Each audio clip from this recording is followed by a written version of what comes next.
నమస్కారం, సుఖీభవకు స్వాగతం. ఈ రోజు సుఖీభవలో మనలోనే ఓ శత్రువు, షుగర్ని పట్టించే శ్వాస పరీక్ష, డయాలసిస్ సురక్షితమేనా, దంతాల మధ్య ఖాళీ ఉందా, ఇంకా హెల్త్ టిప్. జబ్బుల ముట్టడి నుంచి మనల్ని కాపాడేందుకు మన దేహంలో ఓ భారీ సైన్యమే ఉంది.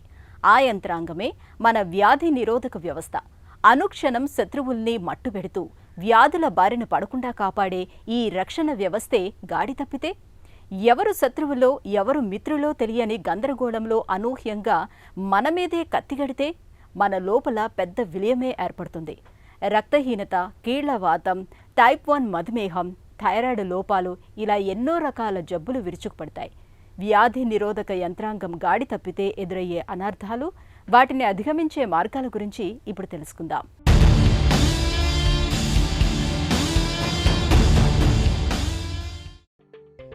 మనతో శత్రు ప్రపంచం. వైరస్, బ్యాక్టీరియా, ఫంగస్, ఇలా కంటికి కనిపించిన ఎన్నో లక్షలాది సూక్ష్మ శత్రువులు నిరంతరం మన చుట్టూ తిరుగుతున్నాయి. అదను దొరికితే చాలు మనలోకి చొరబడి రకరకాల జబ్బుల్ని తెచ్చిపెట్టేందుకు నిరంతరం ప్రయత్నిస్తూనే ఉంటాయి. ఈ శత్రు సైన్యాన్ని ఎదుర్కొనేందుకు మనలోనే ఒక గొప్ప యంత్రాంగం ఉంది. అదే వ్యాధి నిరోధకత. ప్రమాదకర శత్రుజాడల్ని పసిగట్టిన మరుక్షణం నుంచే యాంటీబాడీలు అనే ప్రత్యేక సైనిక కణాలు యుద్ధరంగంలోకి దిగి వాటిని సమూలంగా మట్టుపెట్టడానికి ప్రయత్నిస్తాయి. ఇదంతా మనలో ఒక పద్ధతి ప్రకారం జీవిత పర్యంతము జరుగుతుండే ఒక నిరంతరాయమైన ప్రక్రియ. అయితే కొన్నిసార్లు మన యాంటీబాడీలు తమ సొంత కణాలేవో శత్రు కణాలేవో గుర్తించలేని గందరగోళానికి, అయోమయానికి లోనవుతుంటాయి. ఇలాంటప్పుడు సొంత కణాలనే శత్రువులుగా భావించి వాటిపై దాడి చేస్తూ లేనిపోని సమస్యల్ని తెచ్చిపెడుతుంటాయి. మన శరీరంలో, మన రక్తంలో ఎన్నో కణాలు ఉంటాయి, ఎన్నో రకాల కణాలు ఉంటాయి. దాంట్లో ఒక రకమైన కణాలు అంటే తెల్ల రక్త కణాలు అంటారు వాటిని, అంటే వైట్ బ్లడ్ సెల్స్ అంటారు. ఇవి ముఖ్యంగా దాని ఫంక్షన్ ఏమిటంటే మన శరీరాన్ని కాపాడుతుంటాయి, ప్రొటెక్ట్ చేస్తూ ఉంటుంది. యాక్చువల్లీ బ్యాక్టీరియా కానీ, వైరస్ కానీ, లేదా ఫంగస్ కానీ, ఎటువంటి మైక్రో ఆర్గానిజం మన బాడీలోకి ఎంటర్ అయినప్పుడు వితిన్ ఫ్యూ మినిట్స్ టు 1 అవర్లో మిలియన్స్ ఆఫ్ యాంటీబాడీస్ రిలీజ్ కావడము, బయట నుంచి వచ్చిన ఏజెంట్స్ను అటాక్ చేయడము, దాన్ని న్యూట్రలైజ్ చేయడము చేస్తుంటాయి. కాకపోతే కొన్ని సందర్భాల్లో కొంతమందికి కొన్ని సందర్భాల్లో ఏమవుతుందంటే ఈ యాంటీబాడీస్ మన బాడీలోనే ఒక భాగాన్ని ఎంచుకొని దాన్ని అటాక్ చేయడానికి, అంటే అది మిస్ సిగ్నలింగ్ వల్ల, అంటే సరైన సిగ్నల్స్ లేక అది ఏమవుతుందంటే ఆ యాంటీబాడీస్, బాడీలో ఉండే యాంటీబాడీస్ మన శరీరంలో ఒక భాగాన్ని డ్యామేజ్ చేస్తుంటుంది. సో దీన్నే ఆటో ఇమ్యూన్ డిజార్డర్స్ అంటారు. వీటిలో ముఖ్యంగా మనము చెప్పుకోదగ్గ ఆటో ఇమ్యూన్ న్యూరలాజికల్ డిజార్డర్స్ అంటే అది బ్రెయిన్ పైన ఈ యాంటీబాడీస్ అటాక్ చేస్తే దాన్ని ఏమంటారంటే ఆటో ఇమ్యూన్ ఎన్కెఫలైటిస్ అంటారు. అట్లే స్పైనల్ కార్డ్ పైన ఇవి అటాక్ చేసినప్పుడు రకరకాల జబ్బులు వస్తుంటాయి. వాటిలో ముఖ్యంగా చెప్పాలంటే ఆటో ఇమ్యూన్ ట్రాన్స్వర్స్మైలైటిస్ అని, మల్టిపుల్ స్క్లెరోసిస్ అని, ఇట్లా రకరకాల జబ్బులు వస్తుంటాయి. సో అంతేకాకుండా ఒకవేళ ఈ యాంటీబాడీస్ వచ్చి స్పైనల్ కార్డ్ నుంచి నర్వ్స్ వస్తుంటాయి. ఈ నర్వ్స్ పైన అటాక్ చేసినప్పుడు కొన్ని జబ్బులు వస్తుంటాయి. వాటిలో ముఖ్యమైనది ఏఐడిపి అంటారు, అదే గులియన్ బ్యారీ సిండ్రోమ్. అదేవిధంగా కండరాల పైన ఈ అటాక్ చేసినప్పుడు కండరాలకు సంబంధించిన ఆటోఇమ్యూన్ డిసీజెస్, వాటిలో ముఖ్యంగా చెప్పాలంటే ఈ మైస్థీనియా గ్రేవిస్ కానీ, లేకపోతే ఆటోఇమ్యూన్ మయోసైటిస్ అని, ఇట్లా ఈ విధంగా రకరకాల జబ్బులు వస్తుంటాయి. వ్యాధికారక సూక్ష్మజీవుల నుంచి మనల్ని కాపాడే రక్షణ యంత్రాంగమే మనపై యుద్ధాన్ని ప్రకటించడాన్ని ఆటో ఇమ్యూన్ డిజార్డర్స్గా పిలుస్తారు. సొంత కణాలను, శత్రు కణాలను గుర్తించలేని మీమాంసలో రక్షక భటులైన యాంటీబాడీ కణాలు మన శరీరంలోని ఆరోగ్యకరమైన అవయవాలపైన దాడి చేయడం మొదలు పెడతాయి. రక్తనాళాలను దెబ్బతీస్తాయి. థైరాయిడ్, క్లోమం వంటి కీలకమైన గ్రంథుల్ని నాశనం చేస్తాయి. కండరాలను, కీళ్లను, చివరికి చర్మాన్ని సైతం నిర్వీర్యం చేస్తాయి. సొంత రక్షణ వ్యవస్థ తన శరీరంపై స్వీయ దాడికి దిగడానికి అనువంశికత మొదలుకొని దీర్ఘకాలిక జబ్బుల వరకు అనేక అంశాలు కారణంగా ఉంటాయి. అయితే ఈ ఆటో ఇమ్యూన్ జబ్బులనేవి పురుషులతో పోలిస్తే స్త్రీలలోనే కాస్త ఎక్కువగా కనిపిస్తుంటాయి. ఆటో ఇమ్యూన్ జబ్బుల్లో ప్రధానంగా రక్తహీనత, మధుమేహం, systemic lupus erythematosus, multiple sclerosis, thyroid లోపాలు, బొల్లి మచ్చలు, కీళ్లవాతం, ఇవన్నీ ఆటో ఇమ్యూన్ తాలూకు సమస్యలు అంటారు డాక్టర్లు. ముఖ్యంగా ఎట్లా డయాగ్నోస్ చేస్తారంటే ఈ యాంటీబాడీస్ను బ్లడ్లో కానీ, సిఎస్ఎఫ్లో కానీ డిటెక్ట్ చేయడం అనేది జరుగుతుంది. అంటే స్పెసిఫిక్గా ఎటువంటి ఆటో ఇమ్యూన్ డిజార్డర్ వచ్చిందని కనుక్కునేదానికి ఫస్ట్ సిమ్టమ్స్ని బట్టి మనము ఆటోఇమ్యూన్ డిజార్డర్ ఉందని మనం కనుక్కోవడం జరుగుతుంది. తర్వాత స్పెసిఫిక్గా ఎటువంటి ఆటోఇమ్యూన్ డిజార్డర్ని కనుక్కునేదానికి యాంటీబాడీస్ను మన రక్తంలో రక్త పరీక్షల ద్వారా, తర్వాత కొన్ని వాటిలో సిఎస్ఎఫ్ అంటే సెరిబ్రో స్పైనల్ ఫ్లూయిడ్ తీసుకొని దాన్ని పరీక్ష చేసే దానివల్ల ఎటువంటి ఆటోఇమ్యూన్ డిజార్డర్ అని స్పెసిఫిక్గా కనుక్కోవడం జరుగుతుంది. జరిగిన తర్వాత వీటికి ట్రీట్మెంట్ తీసుకుంటే ముఖ్యంగా ఆల్మోస్ట్ ఆల్ ఆటోఇమ్యూన్ డిజార్డర్స్కు బేసిక్ ట్రీట్మెంట్ అనేది ఒకటే ఉంటుంది. యాక్చువల్లీ ముఖ్యంగా ఏమిటంటే ఫస్ట్ ఆ సిమ్టమ్స్ను ఇన్ఫ్లమేషన్ను తగ్గించేదానికి ఫస్ట్ ఏం చేస్తారంటే ఇది క్యూరేటివ్ ట్రీట్మెంట్. వెంటనే మనకు రెస్పాన్స్ వచ్చేదానికి ఏం చేస్తారంటే ఐవి మిథైల్ ప్రిడ్నిసోలోన్ అనేది ఉంటుంది. అది 500 మిల్లీగ్రామ్స్ నుంచి 1 గ్రామ్ వరకు ఒక 3 days నుంచి 5 days వరకు, అంటే డిపెండింగ్ అపాన్ ది కండిషన్, అంటే ఎటువంటి కండిషన్లో ఎట్లా ఇవ్వాలనేది చూసుకొని దాన్ని బట్టి ఇది ఇస్తుంటారు.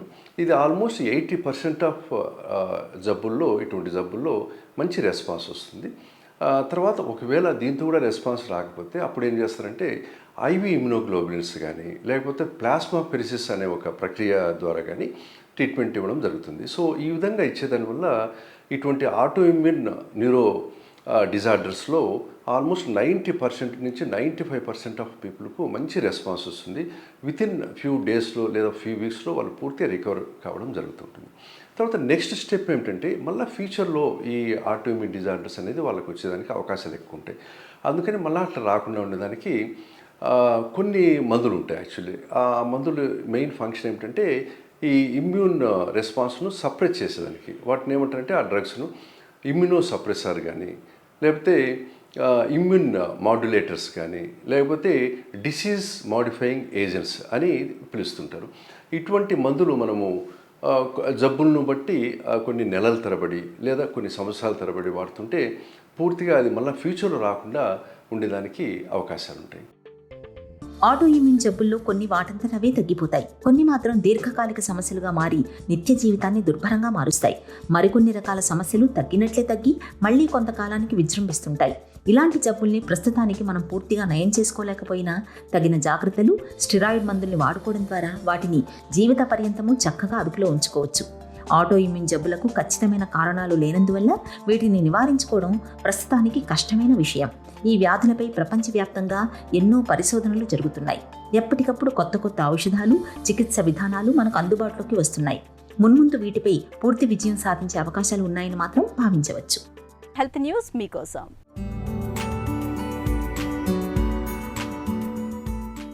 ఒంట్లో షుగర్ జబ్బు ఉన్నది లేనిది తెలుసుకోవాలంటే ఇప్పటిదాకా రక్తం, మూత్రం, చెమట పరీక్షలు మాత్రమే మనకు ఆధారం.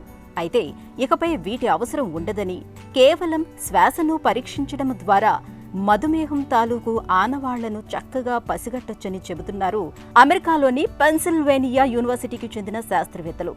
కేవలం ఒక చిన్న ప్లాస్టిక్ బ్యాగ్ను తీసుకొని గట్టిగా శ్వాస పీల్చి అందులోకి వదిలితే చాలు, బ్యాగులోని సెన్సర్ మనకు మధుమేహం ఉందో లేదో క్షణాల్లో చెప్పేస్తుంది. కేవలం శ్వాసతోనే మధుమేహాన్ని పసిగట్టే ఈ పరికరాన్ని శాస్త్రవేత్తలు ఇటీవల ఆవిష్కరించారు. మన శ్వాసలోని అసిటోనిన్ అనే రసాయనం మోతాదును బట్టి ఈ పరికరం చక్కెర వ్యాధిని నిర్ధారిస్తుంది. మామూలుగా మన శరీరం గ్లూకోజ్ ద్వారానే శక్తిని సముపార్జించుకుంటుంది. కానీ ఇన్సులిన్ స్రావం తగ్గినప్పుడు గ్లూకోజ్ని శరీరం సమర్థంగా ఉపయోగించుకోలేదు. అలా ఉపయోగించుకోలేక తనలో ఉన్న కొవ్వుల్ని ఎక్కువగా వాడుకొని శక్తిని అందుకుంటుంది. అలా కొవ్వులు విపరీతంగా కరిగేటప్పుడు శ్వాసలో అసిటోసిన్ రసాయనం మోతాదు పెరుగుతుంది. ఆ మోతాదు 1.8 ppm సంఖ్యని దాటితే మనకి మధుమేహం ఉన్నట్లు ఈ పరికరం పసిగడుతుంది. ఇప్పటిదాకా ప్రపంచంలో ఉన్న మధుమేహ పరీక్షలన్నీ రక్తం, మూత్రం, చెమటల్లోని గ్లూకోజ్ని గుర్తించడం ద్వారానే పనిచేస్తున్నాయి. అలా కాకుండా శ్వాసలోని అసిటోసిన్ను పసిగట్టేలా పెన్సిల్వేనియా శాస్త్రవేత్తలు ఈ సెన్సార్ను కనిపెట్టడమే విశేషం. ఉద్దండ పిండాల్లాంటి మన కిడ్నీలు ఏ కారణంగానైనా చతికిల పడినప్పుడు మన శరీరం మొత్తం వ్యర్థాలు, మలినాలతో నిండిపోతుంది. ఈ పరిస్థితి చివరికి ప్రాణాపాయానికి దారితీస్తుంది. ఈ విపత్కర పరిస్థితిని ఎదుర్కొనేందుకు బయట నుంచి కిడ్నీల్లాగా పనిచేసే కృత్రిమ యంత్రాల తోడ్పాటును తీసుకోవాల్సి ఉంటుంది. కిడ్నీలు విఫలమైన వారికి డయాలసిస్ అనేది సంజీవిని లాంటిది. కిడ్నీల వడపోత సామర్థ్యం బాగా తగ్గిపోయినప్పుడు ఆలస్యం చేయకుండా వెంటనే నెఫ్రాలజిస్ట్ పర్యవేక్షణలో డయాలసిస్ను మొదలుపెట్టాలి. ఈ నేపథ్యంలో డయాలసిస్ గురించి, డయాలసిస్ జరుగుతున్న కాలంలో తీసుకోవాల్సిన జాగ్రత్తల గురించి ఇప్పుడు తెలుసుకుందాం. డయాలసిస్ అనేది వెరీ సేఫ్ ప్రొసీజర్ అండి.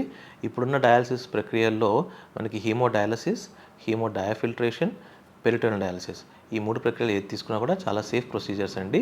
ఫస్ట్ డయాలసిస్ స్టార్ట్ చేసినప్పుడు సిమ్టమ్స్ అనేవి చిన్నగా తగ్గుకుంటూ వచ్చి మీ ఆకలి పెరగడము, బాడీలోని వాపులు తగ్గడము, లేకపోతే నీరసం తగ్గడము, ఈ వేరే సిమ్టమ్స్ ఉంటాయి, యూరిమిక్ సిమ్టమ్స్ అంటాం అనమాట. యూరిమిక్ ప్లూరైటిస్ అంటే ఇచ్చింగ్ తగ్గడము, అంటే జల వస్తూ ఉంటుంది, అవి తగ్గడము, ఇవన్నీ జరుగుతూ ఉంటాయి అనమాట. సో డయాలసిస్లో కాంప్లికేషన్స్ అనేవి చాలా తక్కువగా ఉంటాయి, కానీ బీపీ ఫ్లక్చుయేషన్స్ వచ్చే కాంప్లికేషన్స్ ఉండొచ్చు. అది రెగ్యులర్గా చూస్తూ ఉంటాము. కాళ్ళ క్రాంప్స్ రావడం ఇవన్నీ రెగ్యులర్గా చూస్తూ ఉంటాము. సో ఇవన్నీ మనము డాక్టర్స్ యొక్క అడ్వైస్ తీసుకొని మన డయాలసిస్ ప్రిస్క్రిప్షన్ రెగ్యులర్గా చేంజ్ చేసుకుంటూ ఉంటే కనుక ఇట్లాంటివి చాలా తక్కువ అవుతూ ఉంటాయి.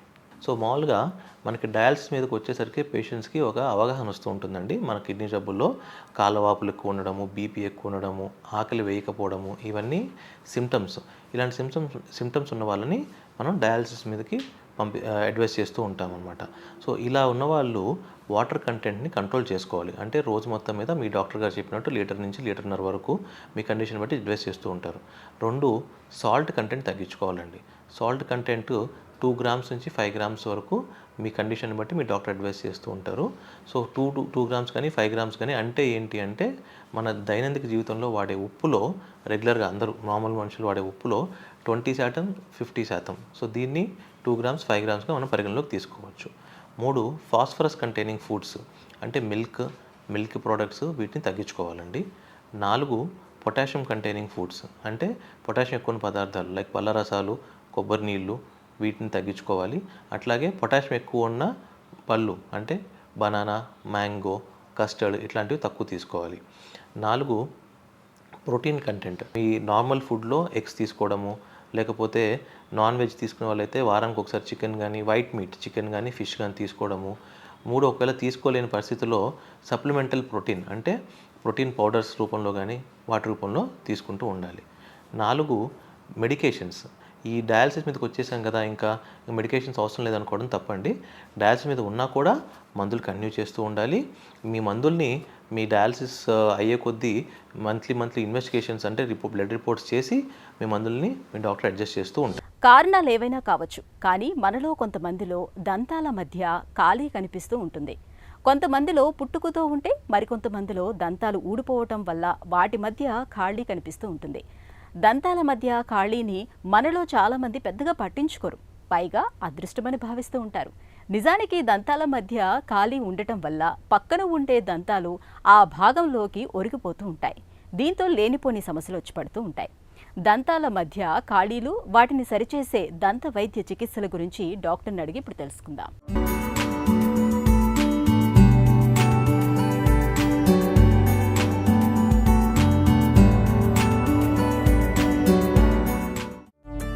డెంటల్ స్పేసెస్ అంటే ఏంటి? డెంటల్ స్పేసెస్ అంటే పళ్ళ మధ్యలో ఏ కారణం చేతైనా గ్యాప్స్ ఫామ్ అయితే దాన్ని స్పేసింగ్ అని అంటాము. దాన్నే డయాస్టిమా అని కూడా అంటాము. సో ఈ each and every tooth 2 teeth మధ్యలో ఒక కాంటాక్ట్ పాయింట్ అనేది ఉంటుంది. సో ఆ కాంటాక్ట్ పాయింట్ కింద స్లైట్గా గ్యాప్ అనేది ఉంటుంది, దాన్ని ఎంబ్రేజర్ అని అంటాము. సో ఇలా కాకుండా ఆ కాంటాక్ట్ పాయింట్ లేకుండా పళ్ళ మధ్యలో గనక సందు అనేది ఉంటే దాన్ని స్పేసెస్ అని అంటాము. సో ఈ డెంటల్ స్పేసెస్ ఇన్ బిట్వీన్ 2 పళ్ళైనా రావచ్చు, లేదంటే జనరలైజ్డ్గా అన్నా ఉండొచ్చు, లేదా రకరకాలుగా ఉండొచ్చు. కొన్ని ముందుకి కొన్ని వెనక్కి ఉండి అట్లా కూడా స్పేస్ ఉండొచ్చు. సో ఈ స్పేసెస్ అనేవి రకరకాలుగా ఉంటాయి. దంతాల మధ్య ఖాళీలకు కారణాలేంటి? స్పేసింగ్కి కారణం ఏంటంటే జెనెటిక్గా ఉండే ప్రాబ్లము. బోన్ సైజ్ పెద్దగా ఉండి టీత్ సైజ్ చిన్నగా ఉంటే అప్పుడు టీత్ మధ్యలో గ్యాప్స్ అనేవి ఉంటాయి. సో ఇది స్కెలిటల్ డిఫార్మిటీ. అంటే ఈ బోన్ సైజ్ పెద్దగా ఉండి టూత్ సైజ్ చిన్నగా ఉంటే స్కెలిటల్ డిఫార్మిటీ అని అంటాము. సో కొంతమందికి ఏమవుతుందంటే కొన్ని హ్యాబిట్స్ ఉంటాయి. అదేంటంటే టంగ్ థ్రస్ట్ కానీ, థమ్ సక్కింగ్ కానీ, లేకపోతే నెయిల్ బైటింగ్ కానీ. సో వీళ్ళు పిల్లలప్పుడు క్రానిక్గా థమ్ సక్కింగ్ చేస్తూ ఉంటే 2 పళ్ళ మధ్యలో సందులు వస్తూ ఉంటాయి. ఫ్రంట్ యాంటీరియర్ టీత్, ఆ 2 పళ్ళు బయటకు వచ్చి సందులు వస్తూ ఉంటాయి. కొంతమంది టంగ్ థ్రస్ట్ అంటే మింగేటప్పుడు, మాట్లాడేటప్పుడు టంగ్ని తీసుకెళ్ళి ముందు పళ్ళకి ప్రెస్ చేస్తూ ఉంటుంది. సో అట్లా ఆ టూత్ ఎరప్ట్ అయ్యే టైంలో అలా వస్తూ ఉంటే అప్పుడు ఆ teeth in between teeth gap వచ్చేస్తూ ఉంటుంది. సో ఇట్లా హ్యాబిట్స్ వల్ల కూడా మనకి టీత్ మధ్య స్పేసింగ్ అనేది చూస్తాము. అట్లా కాకుండా కొన్నిసార్లు పోస్టీరియర్ టీత్ మధ్యలో గ్యాప్స్ వస్తాయి. అది ఎందుకంటే ఇన్ బిట్వీన్ టీత్ క్యావిటీస్ ఉంటే, సో ఆ ఇన్ బిట్వీన్ టీత్ క్యావిటీస్ని ప్రాక్సిమల్ కేరీస్ అని అంటాము. సో ఈ ప్రాక్సిమల్ క్యావిటీ అనేది మనకి కళ్ళకి కనపడదు. మోర్ ఓవర్ తిన్నయన్నీ ఇరుక్కుంటూ ఉంటాయి, ఇంకా క్యావిటీ పెద్దదవుతూ ఉంటుంది. సో ఈ ప్రాక్సిమల్ క్యావిటీ వల్ల పళ్ళ మధ్యలో సందులు అనేవి కూడా వస్తాయి.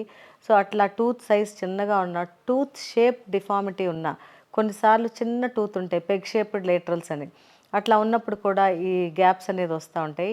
కొన్నిసార్లు పళ్ళ మధ్యలో ఎక్స్ట్రా టూత్ ఉంటుంది, దాన్ని మీసోడెన్స్ అంటాము, యాంటీరియర్ టీత్ మధ్యలో ఉంటే. సో ఆ మీసోడెన్స్ ఉండటం వల్ల 2 పళ్ళ మధ్యలో గ్యాప్ ఉండి ఒక చిన్న పన్ను పైన ఉంటా ఉంటుంది. సో ఇట్లా రకరకాల క్యారెక్టర్స్తో ఈ స్పేసింగ్ అనేది ఉంటుంది.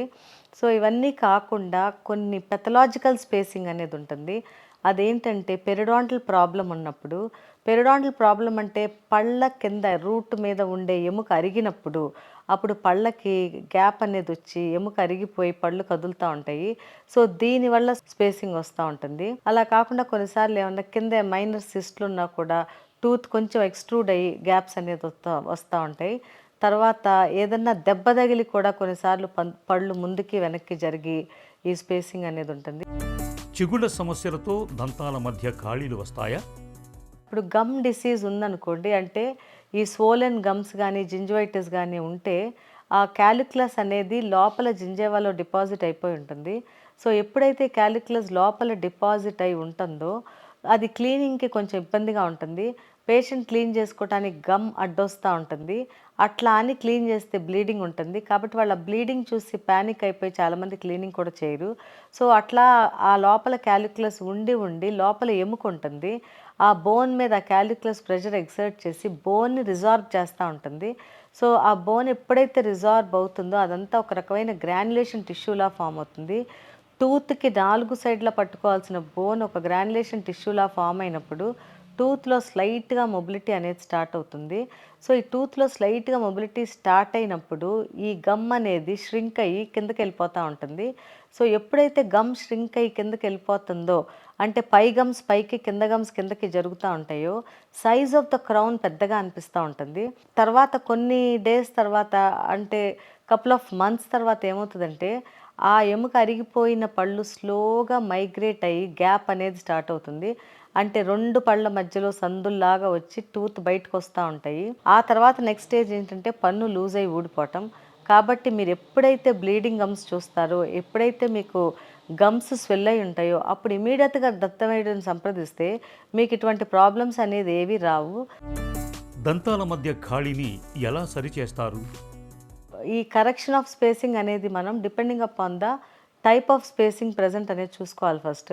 అంటే అది ఎముక అరిగిపోవటం వల్ల వచ్చిందా, హ్యాబిట్స్ వల్ల వచ్చిందా, లేకపోతే జా సైజ్ పెద్దగా ఉండి టీత్ సైజ్ చిన్నగా ఉండి వచ్చిందా, లేదా ఎక్స్ట్రా టూత్ వల్ల వచ్చిందా, లేకపోతే టూత్ స్ట్రక్చర్ డిఫరెంట్గా ఉండి వచ్చిందా అనేది చూసుకోవాలి. సో ఇవన్నీ చూసుకుని దాన్ని బట్టి ట్రీట్మెంట్ అనేది ఇవ్వాలి. అది ఒకవేళ స్కెలిటల్ అబ్నార్మాలిటీ వల్ల వస్తే, అంటే బోన్ సైజ్ పెద్దగా ఉండి టీత్ సైజ్ చిన్నగా ఉంటే, అప్పుడు correction of teeth, orthodontic correction of teeth అనేది చేయాలి. అంటే ఆ స్పేసింగ్స్ అన్నిటినీ పళ్ళని దగ్గరికి తీసుకొచ్చి క్లోజ్ చేయాలి. సో అది కరెక్షన్ ఆఫ్ టీత్ అంటాము. అది it will take 1 to 1.5 year time పడుతుంది. కానీ నీట్గా అలైన్మెంట్ అయిపోయి normal occlusion, normal aesthetic smile అనేది వస్తుంది. అలా కాకుండా కొన్నిసార్లు ఏమవుతుందంటే హై లేబియల్ ఫ్రీనమ్, అంటే పెదవి వెళ్ళి ఆ బోన్కి ఎక్కువ హై పాయింట్లో అది కూర్చొని ఉంటుంది ఆ ఫ్రీనమ్ అనేది. సో ఈ హై ఫ్రీనల్ అటాచ్మెంట్ వల్ల ఆ ఫైబర్స్ 2 టీత్ని సపరేట్ చేస్తూ ఉంటాయి. సో ఇన్ కేస్ ఆ హై లేబియల్ ఫ్రీనమ్ ఉంటే కనుక చిన్న సర్జరీ చేసి ఆ ఫ్రీనల్ అటాచ్మెంట్ని మళ్ళీ కిందకి అటాచ్ చేసి అప్పుడు ఆ టూత్ని సరి చేయొచ్చు. సో అది హై ఫ్రీనల్ అటాచ్మెంట్ ఉంటే. తర్వాత కొంతమందికి ఏంటంటే పెగ్ షేప్డ్ లేటరల్స్ ఉంటాయి, అంటే చిన్న చిన్న లేటరల్ ఉండి స్పేస్ ఉంటుంది. సో అలా ఉన్నప్పుడు ఆ లేటరల్ని మనం కరెక్ట్ చేసి దాని మీద క్రౌన్ వేసి దాన్ని కరెక్ట్ చేయొచ్చు. సో ఇట్లా రకరకాలుగా మనం ఈ స్పేసింగ్ అనేది క్లియర్ చేయొచ్చు. కొంతమందికి ఈ టంగ్ థ్రస్ట్ వల్ల కానీ లేకపోతే ఏదైనా హ్యాబిట్స్ వల్ల కానీ 2 పళ్ళ మధ్యలోనే గ్యాప్ ఉంటుంది. ఆ 2 పళ్ళ మధ్యలో గ్యాప్ని మనం జస్ట్ ఫిల్లింగ్తో చేయొచ్చు, కాంపోజిట్ ఫిల్లింగ్స్ అని. సో ఈస్థెటికల్గా కరెక్ట్గా natural contour of the tooth తీసుకొచ్చి ఫిల్ చేస్తే బాగుంటుంది. సో ఇది ఎక్కువ లైఫ్ ఉండదు కాబట్టి మనం పర్మనెంట్గా క్లోజ్ చేయాలంటే పర్మనెంట్ వెనీర్స్ అని ఉంటాయి.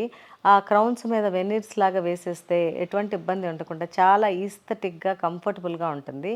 సో ఇది కాకుండా పెరిడాంటల్ ప్రాబ్లం వల్ల కనుక స్పేసింగ్ వస్తే అంటే దానికి ఒక ఎక్స్రే తీపిచ్చి లోపల బోన్ లాస్ ఉందా లేదా అని చూసుకోవాలి. ఇన్ కేస్ బోన్ లాస్ కనుక ఉంటే మనం ఫ్లాప్ సర్జరీ చేసి అంటే చిగుళ్ళని తీసి ఆ లోపల ఉన్న గ్రాన్యులేషన్ టిష్యూ అంతా తీసేసి మళ్ళీ బోన్ ఫామ్ అవటానికి హైడ్రాక్సెప్టేట్ క్రిస్టల్ పెట్టి క్లోజ్ చేస్తే అప్పుడు మళ్ళీ న్యూ బోన్ ఫార్మేషన్ ఉండి స్లోగా గ్యాప్స్ అనేది క్లోజ్ అవుతూ ఉంటాయి. సో అది correction of gaps by the surgery. అది ఏంటంటే పెథాలజీ ఉంది కాబట్టి కింద. సో ఇట్లా డిఫరెంట్ ప్రొసీజర్స్తో అంటే డిపెండింగ్ అపాన్ ద ఇటియాలజీ ఉన్న సిట్యుయేషన్ ఏంటి దాన్ని బట్టి ట్రీట్మెంట్ అనేది ఇవ్వాలి. సో ఇవన్నీ ఉండి నార్మల్గా గ్యాప్స్ ఉండి అంటే healthy adult normal gaps in between front teeth కానీ జనరలైజ్ స్పేసింగ్ కానీ ఉంటే సో బెస్ట్ ఏంటంటే వెనీర్స్ ఇచ్చేసి కవర్ చేయటం లేదా కాంపోజిట్ ఫిల్లింగ్స్ లేదా కరెక్షన్ ఆఫ్ టీత్. సో ఇట్లా మనం బేసిక్ ఇటియాలజీని బట్టి ట్రీట్మెంట్ ఇవ్వచ్చు. మనం ఆరోగ్యంగా ఉన్నామంటే అదంతా దంతాల చలవే. ఏ కారణంగానైనా దంతాల మధ్య ఖాళీలు ఏర్పడినప్పుడు వాటికి ఆలస్యం చేయకుండా చికిత్స తీసుకోవాలి. ఒక చిన్న చిట్కా మీకోసం. పేను కొరుకుడుతో బాధపడుతున్నప్పుడు నిమ్మరసం, వెల్లుల్లి రసాలను సమభాగాలుగా తీసుకొని పేను కొరుకుడు ఉన్న భాగాల్లో నిత్యం లేపనంగా పట్టిస్తూ ఉండండి. పేను కొరుకుడు క్రమంగా తగ్గిపోతుంది.